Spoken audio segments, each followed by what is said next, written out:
Hello everyone, today I will show you how to convert a PDF file to plain text format using Foxit PDF Editor. Open your PDF file with Foxit PDF Editor as a PDF file and I will convert it to plain text format.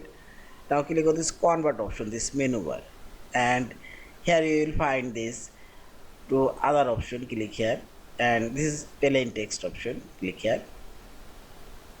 Now select setting option. Here you can convert a specific page or all pages.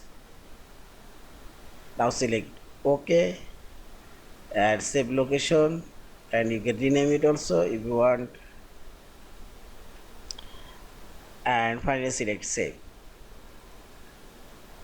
And see this plain text format now created, and this is open a notepad. Yeah, thank you for watching. Please subscribe, like, share and comment.